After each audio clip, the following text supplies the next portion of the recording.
October the 1st is the day that the world gets to celebrate us as baby boomers and older people. It's Longevity Day, the day where older people are recognized for the contributions that we've made to date and the fact that we're living longer. Now, I want to introduce the idea to you of a retirement bucket list. That's right, you've heard me. Here's mine documented in here, but we'll get to that later. And in today's show, I'll be introducing some reasons as to why it's really important to create a bucket list and then tying that bucket list to a framework that has some psychological connection to it. So if you're new here, welcome. My name is Vibreen Samuels, and you're here at the Smart Years, a place where baby boomers can reinvent, thrive, and live well into their third act of life. Now, a few months ago, there's a wealth management company called Kersner, and they published a report called Do You Have a Retirement Bucket List Plan? Don't hesitate, dive in. Now, the reason why they're saying don't hesitate and dive in, because they've identified three cornerstones, actually, that we as baby boomers and older people need to be more aware of. Once we hit 60 and beyond, there are three factors that sort of come together, conflate to ensure that we can live as long as possible. One is time, one is money, and one is health. And Kersner, this wealth management company that advises high net worth individuals, but the principles apply to all of us, is that where we have this confluence of time, money, and health, that is the time to make as most of what we can re our bucket list. Because as we move through our 60s, and 70s and beyond, we may be compromised by one of them. So now that we're in this phase of either leading up to retirement or just hit retirement, now is the time to activate your bucket list, because we know the longer we live, there's a greater likelihood that we might suffer some form of ill health, mobility, or the fact that we're living longer. So the idea of retirement is changing swiftly.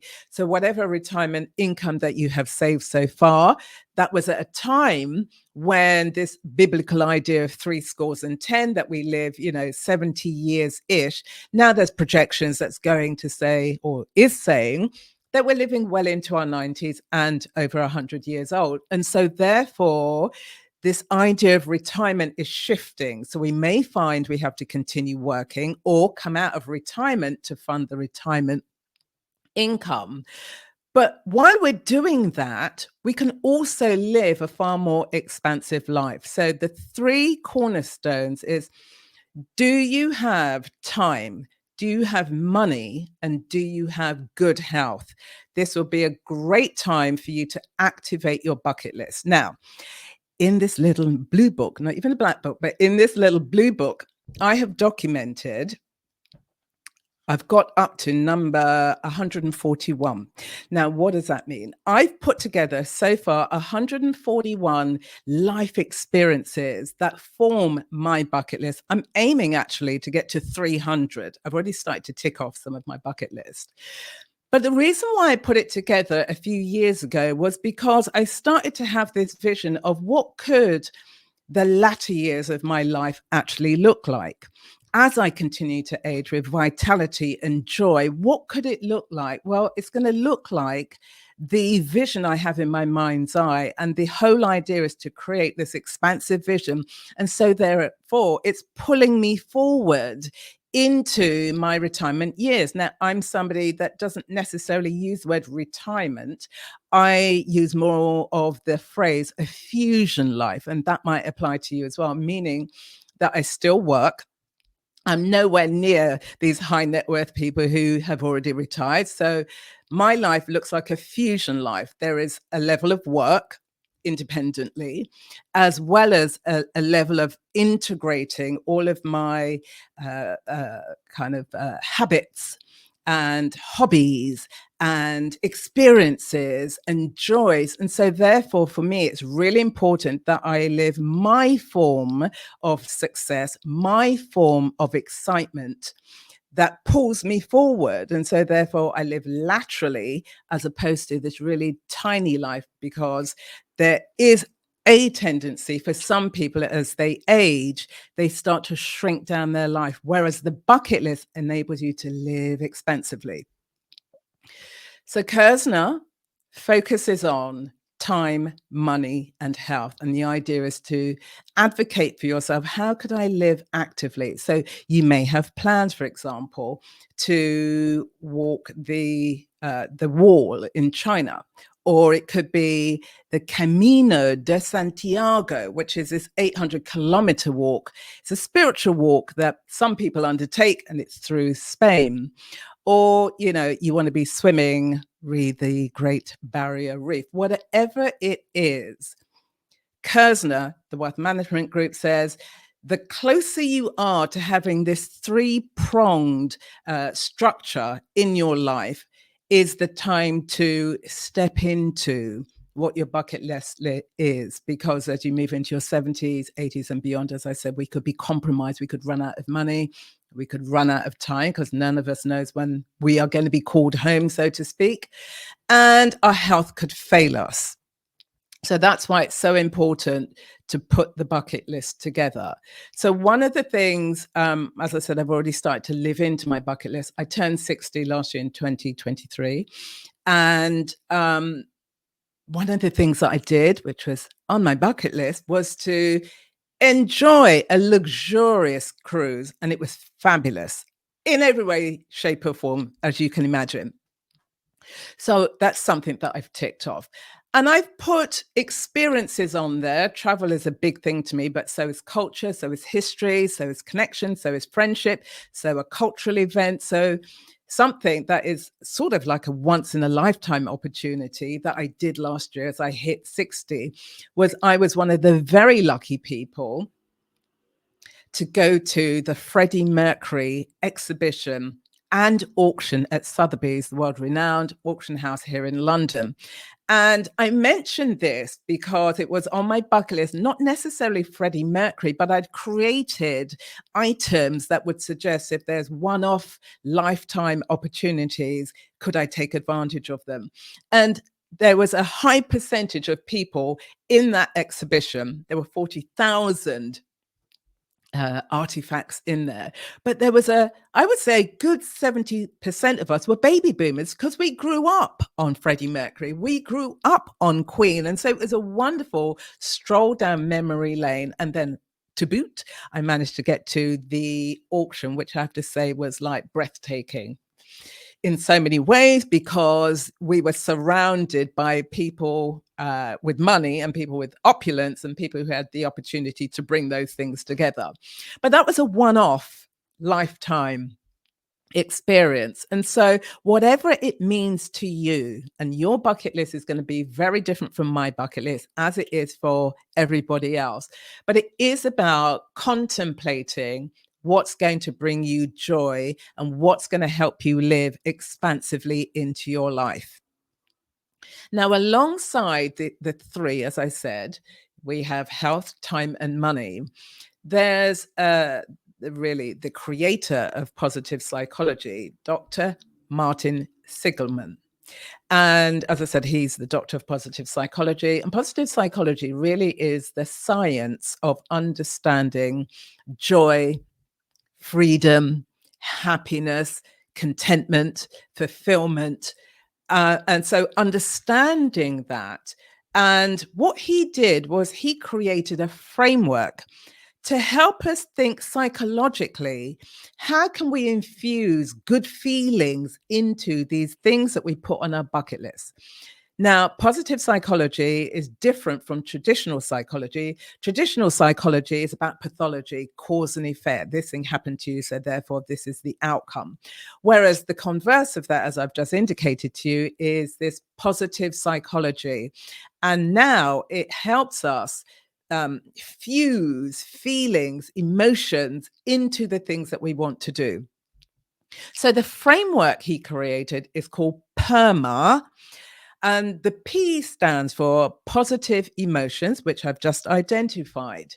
So if you are somebody that you want to release baby turtles back into the ocean, that could be one thing on your checklist. What are the feelings associated with it? Because when you think of that, there's a sense of nurture, there's a sense of care, there's a sense of understanding that we live in a natural world and we're not the only species on our beautiful planet. And so, does that give you a sense of fulfillment? Or another thing, if I give an example from my own life, I'm on the journey of swimming 5 kilometers. I've never swum 5 kilometers before. But I've kind of put that out there to myself. And every other week, I turn up at my swimming pool early in the morning and I get my lengths in. So to swim 5 kilometers, that's 200 lengths. I've never swam 200 lengths, but it leaves me with feelings of I'm inspired by the journey I'm taking. And I'm somebody, I really get into the weeds of doing. The doing of the thing brings me great enjoyment. So think about the items that you're putting on your bucket list. How do they bring you, or how can you infuse positive emotions around it? The second one is E, and that's engagement. So, are you creating experiences or things to do or touchstones in your life that help you really engage with it? So, therefore, it's not just a tick box exercise, you're immersed. So, this idea of this framework is how do we immerse ourselves and connect more meaningfully, deeply into the task that's ahead of us? So another item on my bucket list is I am in the process of writing 100 songs. So the creative side of me lives alongside all the other parts of me. So I've started the journey. I've already got a small collection that's building up there, whereby there are clearly completed songs. I don't write music, I don't read music, but it's about trying to tell a story in 3 minutes. So that concision of storytelling. Now, whenever I pick up the pen to start writing, I've got my notepad, I've got the pen, and I'm thinking about who's the hero in the story, who's the heroine in the story, what is the structure, what is it that I'm trying to convey? And before I know it, hours have passed by. And so, what will bring out this level of engagement? What have you got on your bucket list that you just feel, oh, whenever I do this thing, time just disappears? So, engagement is really important. The third letter is M, and that's meaning. How do you derive meaning? For example, if you've left the world of work, because too many people have tied their identity to their job. That gave them kudos, that gave them standing, that gave them respect, and a whole range of other, emotions. But now let's say that you have retired. Is there a void in your life because your life was so focused on the corporate world, or, climbing some type of ladder so that you could be seen in the world? And there's a lot of noise that makes up that world. And when you step away from your world of work, are you feeling like, rabbit in headlights? You're not quite sure what to do with yourself. You recognize there was too much attachment. What did you sacrifice, and was it worth it? And so as you're putting together your bucket list, the idea is, where can you now derive meaning beyond, on some level, the superficial titles that you have been associated with in the past? This transitioning period, i.e., if you're pre-retirement and you're moving closer to that because you've got enough money and that you feel, yeah, I've got enough money to take care of the next 30 years, for example. Are you in that joyous journey of who could I become? I mean, that's very much how I live my life. Who am I becoming? What's required of me to step into the next iteration of my life? How does that apply to you? So creating your bucket list helps you think through what is meaningful to you. What is meaningful to you? Then we have R, and the R is about relationships. And when we've been immersed in our world, and that could be because of family commitments or whatever, our relationships have changed over time. And are you looking up now as you are in your 60s and you recognize that, you have more life behind you than you have ahead of you? And that's something I'm very cognizant about and very intentional about how I live my life. But what's the state of your relationships? And it doesn't necessarily mean because you've known somebody for the whole of your life, it's the best quality relationship, whether that's, with your intimate partner or whether that's platonic friendships. How intentional are you about your relationships? Could they be improved? Are you having those quiet moments of mature reflection when you're thinking about how you're showing up in relationships and could you do better in them? Or are you somebody that's already quite engaged with the emotional side of your life and recognize that you really do cherish? And it could be a handful of people in your life. It doesn't matter about the numbers. It's about how are you enhancing the quality of your relationships? One of the questions I ask, in fact, I am in conversation with this question. How can we be better friends to each other?